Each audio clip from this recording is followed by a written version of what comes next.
Assalamualaikum warahmatullahi wabarakatuh. Waalaikumsalam warahmatullahi wabarakatuh. Iya, selamat Waalaikumsalam malam warahmatullahi kepada Bapak Ibu semuanya. Alhamdulillah ya kita masih diberikan semangat ya untuk terus belajar ya, untuk terus memahami pengetahuan-pengetahuan yang baru ya. Baik, hari ini kita akan kembali lagi mendengarkan paparan yang akan disampaikan oleh fasilitator kita yaitu Bapak Yuwanda ya. Namun sebelumnya untuk lebih berkah lagi materi yang disampaikan dan juga pertemuan kita kali ini, saya mintakan kepada Bapak Muhammad Nasir untuk membacakan doa ya kepada Bapak. Saya persilakan. Ya Bu, terima kasih. Assalamualaikum warahmatullahi wabarakatuh. Untuk lebih apa, sebelum kita masuk kepada sesi utama pemaparan daripada Bapak Moderator, kita berdoa dulu menurut agama dan kepercayaan kita masing-masing. Berdoa dimulai.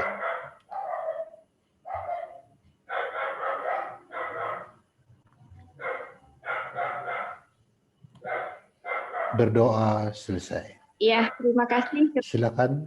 Terima kasih kepada Bapak Nasir yang telah membantu doa kita bersama pada malam hari ini ya. Baik, mungkin tidak asing lagi di Bapak Ibu untuk pemateri kita hari ini adalah Bapak Yuwanda ya. Bapak Yuwanda. Halo Bapak Yuwanda. Halo Bu Indi. Iya, mungkin ya Bapak Yuwanda akan menyampaikan pengetahuan baru untuk kita bersama Bapak Ibu.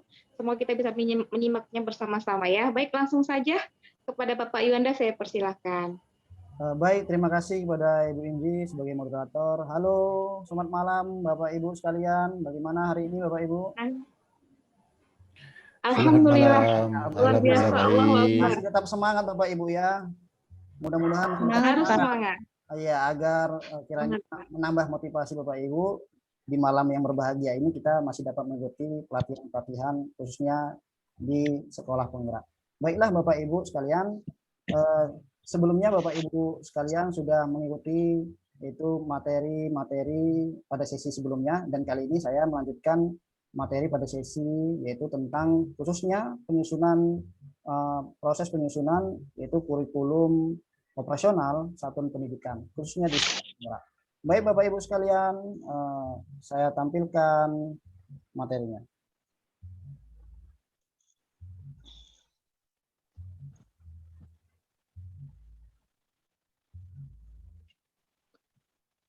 Sudah terlihat Bapak Ibu? Belum Pak, belum. Belum Pak. Belum Pak.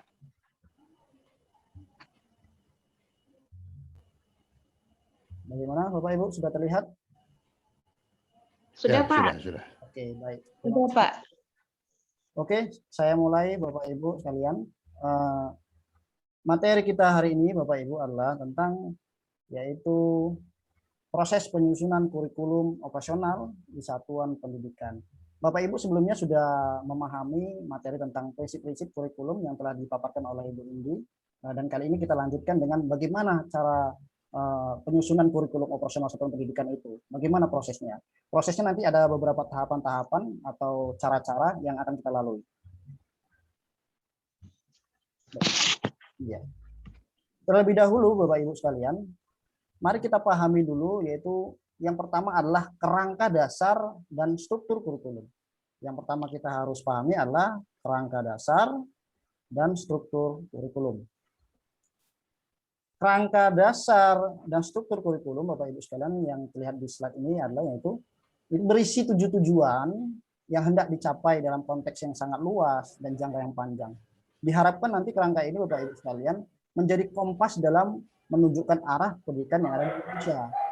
Berikut ini sekilas penjelasan mengenai dokumen atau dokumen yang selalu menjadi rujukan ketika pengembangan kurikulum satuan Bapak Ibu. Ya, Bapak Ibu. Dalam memahami kerangka dasar dan struktur kurikulum Bapak Ibu sekalian, yang harus kita lakukan terlebih dahulu adalah melalui tahapan-tahapan yang ada di slide, yaitu ada 6 tahapan, yaitu yang pertama adalah tujuan pendidikan nasional, yang kedua profil pelajar Pancasila, standar nasional pendidikan, struktur kurikulum, dan selanjutnya adalah prinsip pembelajaran dan asesmen. Ya, nanti yang terakhirnya adalah asesmen, dan yang terakhir adalah capaian pembelajaran. Jadi yang terakhir itu adalah Bapak Ibu adalah capaian pembelajaran. Untuk tujuan nasional, untuk tujuan pendidikan nasional, Bapak Ibu, tujuan pendidikan nasional itu menjadi rujukan dalam penyelenggaraan pendidikan yang ada di Indonesia. Tujuannya, pendidikan nasional ini sudah diterjemahkan sebenarnya, Bapak Ibu, di dalam profil pelajar Pancasila. Untuk yang kedua adalah profil pelajar Pancasila, ya, Bapak Ibu sekalian. Profil pelajar Pancasila sebenarnya berperan menjadi penuntun arah yang memandu segala kebijakan dan pembaharuan dalam sistem pendidikan yang ada di Indonesia, termasuk dari kurikulum, pembelajaran, dan adalah asesmen. Selanjutnya, Bapak Ibu, standar nasional pendidikan.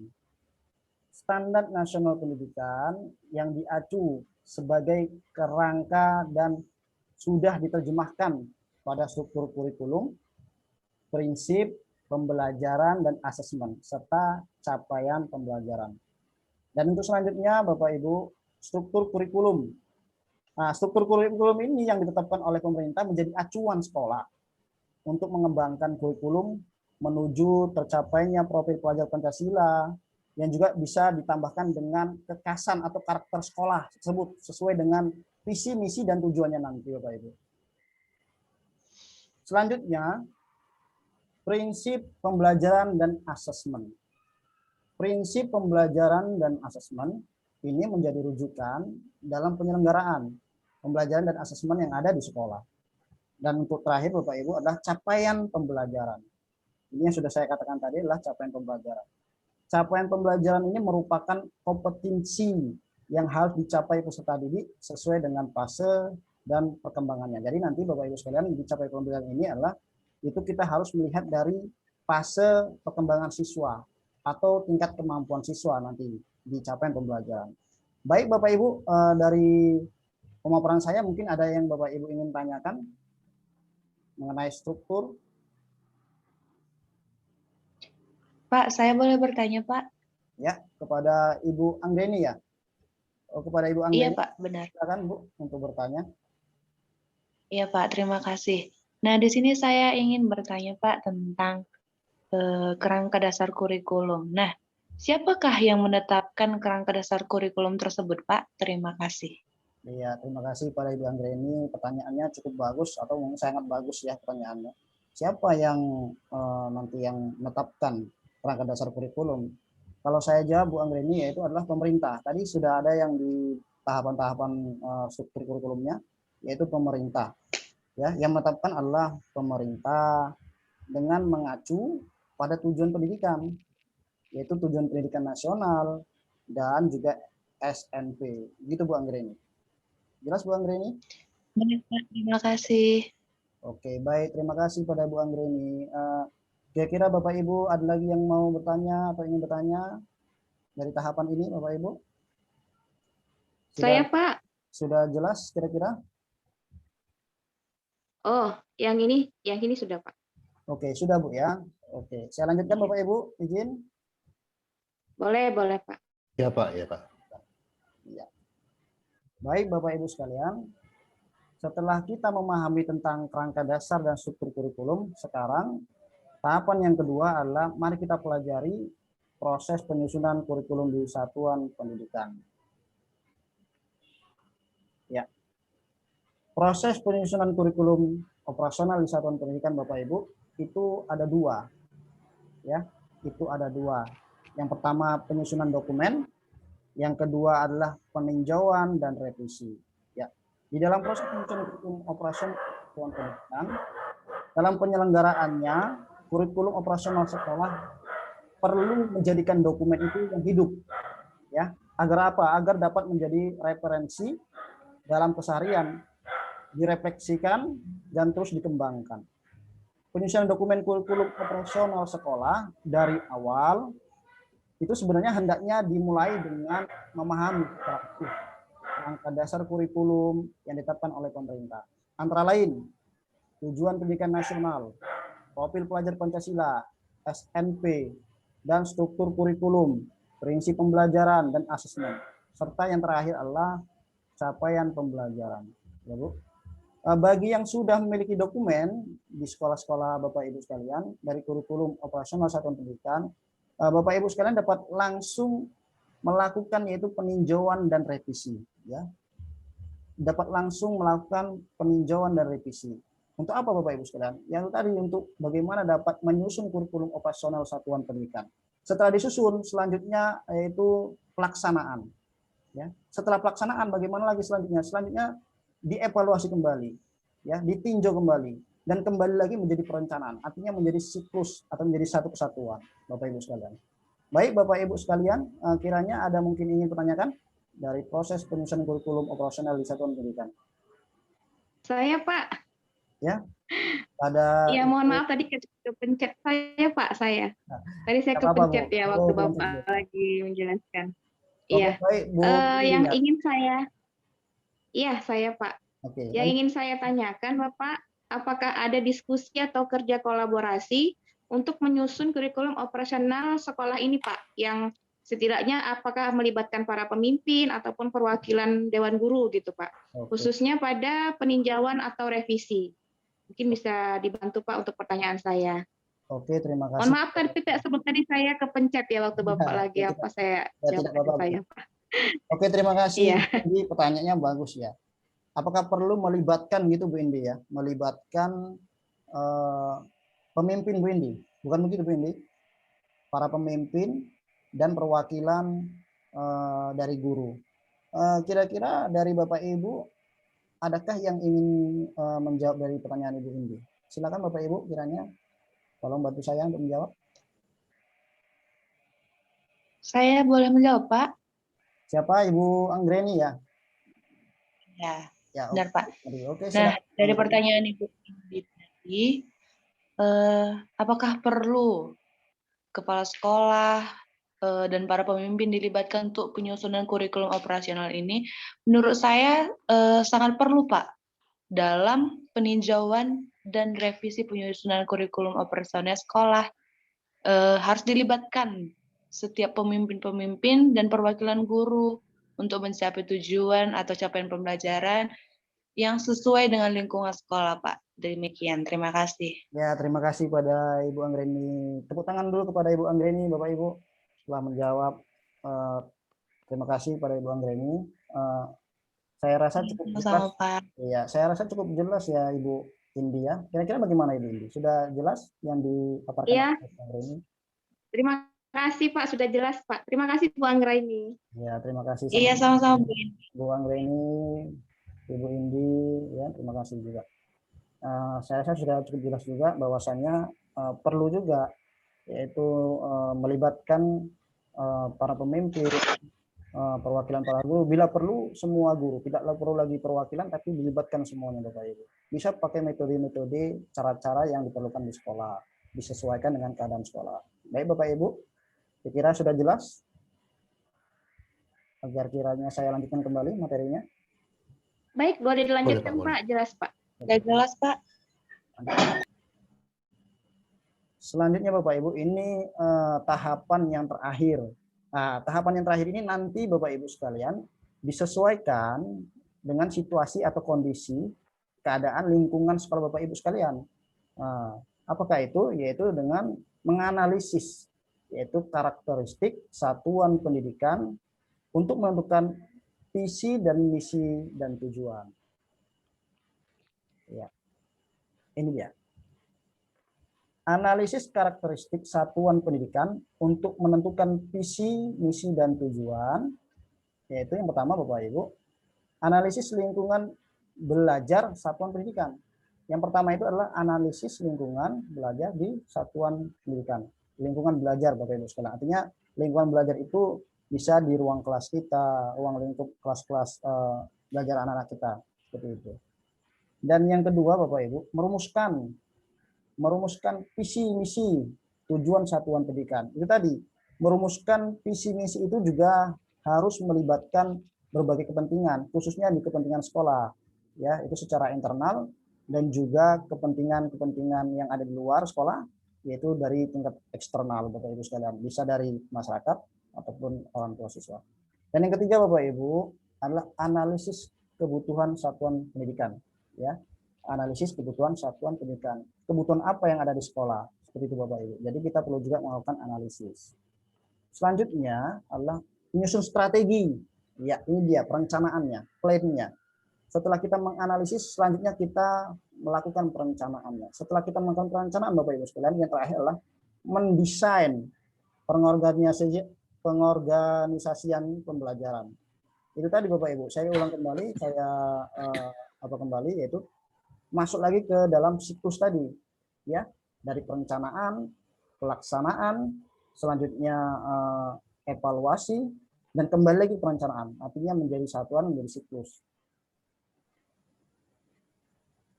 Baik Bapak Ibu, sebelum Bapak Ibu mengembangkan kurikulum satuan pendidikan, sekolah perlu juga melakukan analisis karakteristik dan lingkungan belajar dengan menampung aspirasi anggota komunitas dan menjadikannya visi dan misi sebagai arahan yang disepakati oleh seluruh warga satuan pendidikan.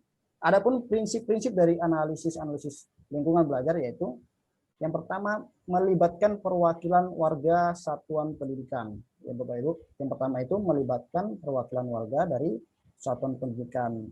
Dengan metode yang bagaimana Pak? Itu metode tersebut itu bisa digunakan sesuai dari sekolah Bapak Ibu.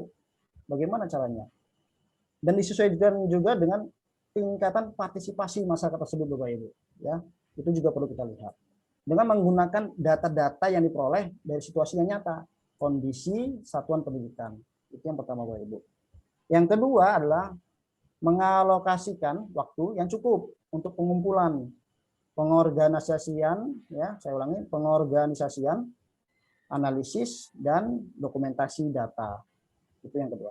Dan yang ketiga adalah memilah informasi yang relevan, ya, yang relevan, dan menyimpulkan untuk mengembangkan strategi atau solusi contoh informasi yang perlu didapatkan dalam analisis lingkungan belajar satuan pendidikan. Itu Bu. Dan selanjutnya adalah apa kekhasan daerah setempat. Ya, ini masuk dalam namanya karakteristik. Ya, yang penting untuk dilestarikan, seperti itu. Inilah yang dimaksud dengan karakteristik. Bukan saja karakteristik dari segi lingkungan sekolah, secara internal juga karakteristik dari segi eksternal, artinya di luar sekolah. Ya, selanjutnya Bapak Ibu, bagaimana peran satuan pendidikan? Ya, apa perannya, Bapak Ibu sekalian? Ya, apa dampak dari satuan pendidikan yang sudah dapat dirasakan Bapak Ibu selama ini? Begitu Bapak Ibu, yang setelah Ibu susun selama ini. Dan yang terakhir Bapak Ibu, bagaimana peran satuan pendidikan dalam menyiapkan peserta didik mencapai profil pelajar Pancasila? Jadi acuannya juga kepada profil Pancasila Bapak Ibu sekalian. Mungkin Bapak Ibu sekalian sampai sini ada yang ingin bertanya? Boleh, saya coba bertanya Pak Yona. Oke, Pak. Pada Bapak Muhammad Pak Iwanda. Ya, oke, Bapak Muhammad Nasir. Begini, yang menjadi pertanyaan sama saya adalah bagaimana cara mengumpulkan informasi dalam analisa lingkungan sebagai data situasi sekolah.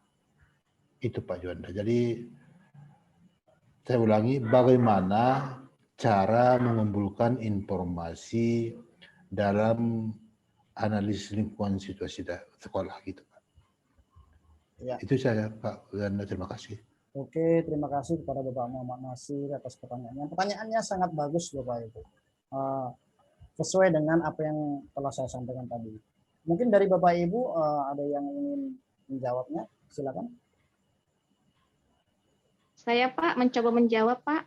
Iya, kepada Ibu Indri silakan.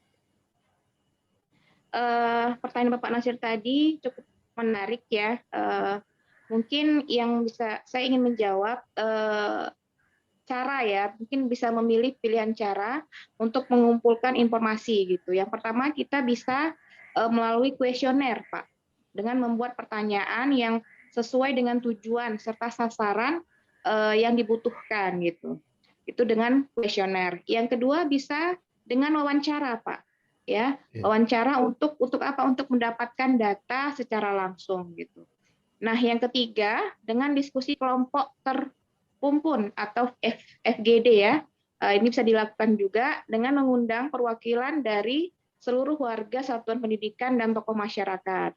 Jadi ini beberapa cara yang bisa kita kumpulkan untuk mencari informasi dalam menganalisis data situasi sekolah, Pak. Mungkin itu saja yang bisa saya sampaikan. Iya, terima kasih pada Ibu Indi. Tepuk tangannya dulu Bapak Ibu kepada Ibu Indi dan juga Bapak Muhammad Nasir. Terima kasih pada Ibu Indi atas jawabannya. Jadi bagaimana kira-kira Pak Nasir? Apakah sudah dipahami atau sudah jelas dari jawaban Ibu Indi atau sudah bisa diterima? Iya, sudah Pak. Sudah sangat jelas Pak Wanda. Oke, baik. Terima kasih pada Ibu Indi atas jawabannya. Memang ada metode-metode yang harus dilakukan dalam pengumpulan data, khususnya Bapak Ibu. Ini yang ada di masyarakat. Metode itu bisa kita pakai tiga-tiganya, atau juga bisa kita pakai salah satunya Bapak Ibu. Ya, tergantung dari tingkat partisipasi orang tua tadi Bapak Ibu sekalian, yang telah saya jelaskan tadi ya Bapak Ibu sekalian. Oke Bapak Ibu, kira-kira ada lagi yang mau ditanyakan atau sudah jelas? Jelas, Pak. Bagaimana Bapak Ibu? Jelas, Pak. Sudah jelas Pak ya. Oke, jelas ya Bapak Ibu ya. Terima kasih.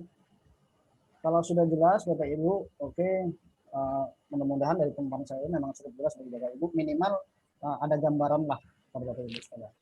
Baiklah Bapak Ibu, saya telah menyampaikan materi, dan sebelum saya menyampaikan materi, pada waktu sebelumnya saya sebenarnya sudah membagikan yaitu lembar kerja yang dikerjakan oleh Bapak Ibu sekalian. Jadi mari sama-sama kita tampilkan lembar kerja tersebut yang telah Bapak Ibu kerjakan, sehingga kita bisa dapat mengkoreksi secara khususnya saja atau minimalnya saja itu bisa kita koreksi secara mandiri. Apakah memang sudah sesuai dengan proses penyusunan kurikulum operasional sekolah atau operasional satuan pendidikan? Baik, sama-sama kita tampilkan hasil kerja Bapak Ibu sekalian. Kira-kira siapa yang bersedia Bapak Ibu yang menampilkan hasil kerjanya? Boleh saya, Pak? Siapa? Ibu India. Saya, Pak. Iya. Oke, Ibu Indi. Saya persilakan ya Ibu Indi untuk menampilkan hasil kerja. Ya, baik Pak.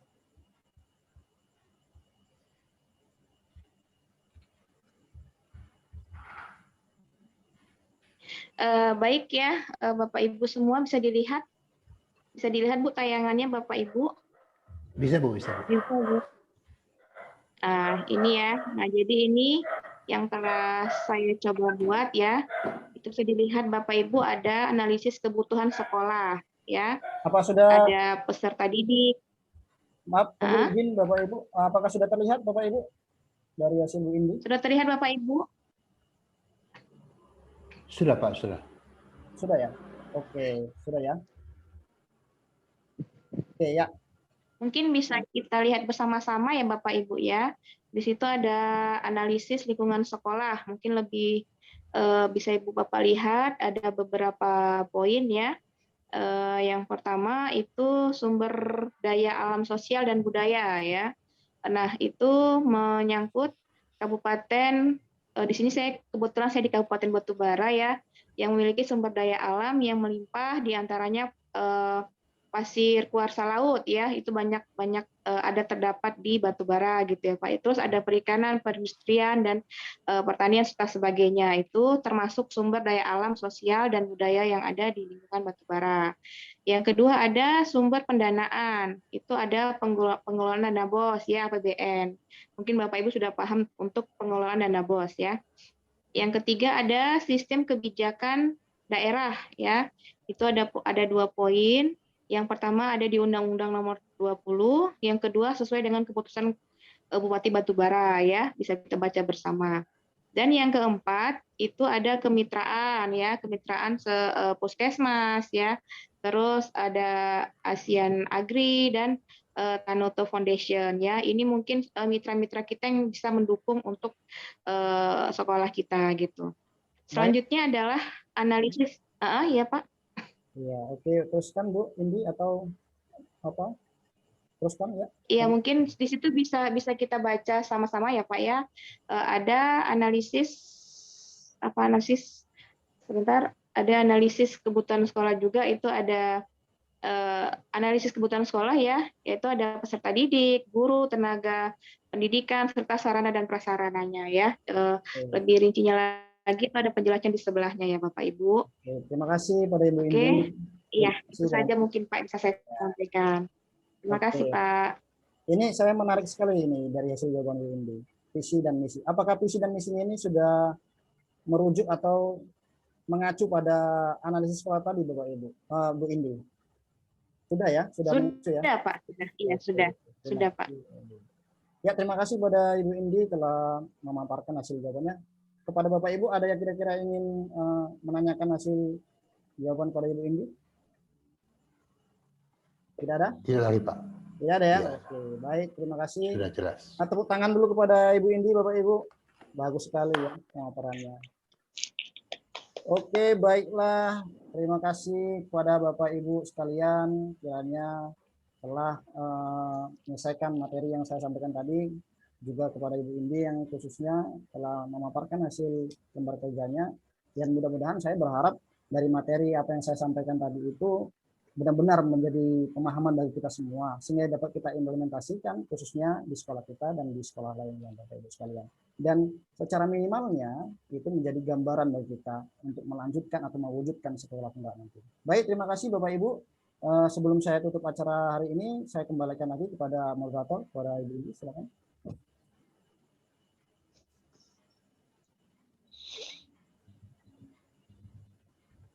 Suaranya. Mohon maaf. Ya. Mohon maaf. Ya, terima kasih kepada Bapak Yuwanda. Bapak Ibu kita berikan aplaus dulu untuk Bapak Yuwanda yang telah menyampaikan materi kita pada malam hari ini. Luar biasa ya, banyak pengetahuan kita dapatkan setelah tadi kita mendengarkan paparan dari Pak Yuwanda ya. Terima kasih Pak Yuwanda ya. Baik, selanjutnya mungkin langsung saja ya kita menutup acara kita ini, tapi sebelumnya kita mintakan dulu kepada Bapak Muhammad Nasir untuk membacakan doa ya Bapak. Bu Indi, ya. Itu nampaknya ya, waktu sudah hampir habis, nggak usah lagi berdoa, tutup aja. Oh langsung saja ya, baik. Iya, terima kasih Bapak. Baik ya, mungkin langsung saja ya kita berdoa masing-masing saja. Saya tutup dengan membaca Alhamdulillahirabbil alamin. Assalamualaikum warahmatullahi wabarakatuh. Waalaikumsalam. Terima kasih Bapak Ibu semuanya ya. Bapak Ibu, mohon izin. Ya Pak.